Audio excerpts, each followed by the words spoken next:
Pinamo itong uniform ko, guys. Nagkisi na siya. So, tinating ko lang. By the way, wala ang amo namin dito ngayon. Hindi kami magluluto. Kaya, mag-isip ako lulutuin ko for lunch and dinner. Gawa ko ng siupaw. Okay guys, tara samahan niyo ako gawa ng siupaw. Na-lift over nga main chicken kahapon si chef. So mo niya ako ang feeling sa ato ang siupaw. So pinataka siupaw ni guys. Tara, samahan niyo ako magluto sa pinataka siupaw. Ready na atong onion garlic para sa atong filling. So karon maghimota og siupaw sauce. So nagbukal na ako ang siupaw sauce. Gawin natin.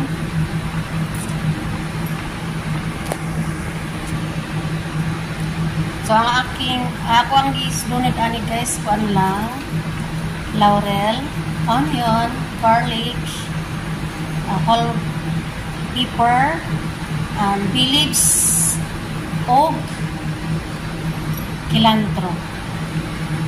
With sugar, soy sauce, and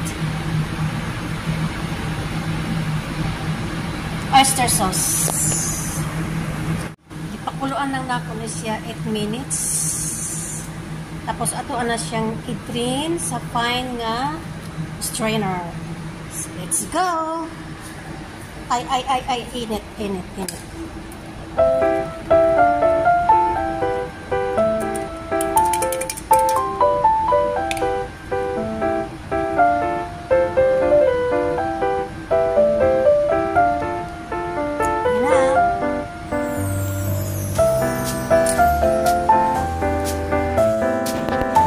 Ready na ato ang siupaw dough.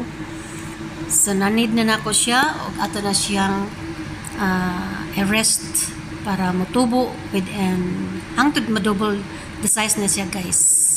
So, samtang nagpaabot ta aning dough, naghimo na dai ko sa ato ang sauce, siupaw sauce. So, katong akong gihimo nga soup niya o sauce niya, gidugangan lang to nako siya o gi-add lang nako siya og 1 tablespoon nga cornstarch. Dayon gipabukal lang man siya otro. Kaya wala man ako na ipakita sa inyo ha. Ang pagpabukal otro, mon lang na siya tapos kitimplahan kung sakto na ba ang kaparat o ang katamis. So, ano lang siya guys, no? Ano lang gud ang para makatabukta sa ato ang paniutog panihapon. Para sa atong filling, so giluto na nako ang minced chicken.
Luto na atong siupaw. Gi-shortcut lang na po ni guys.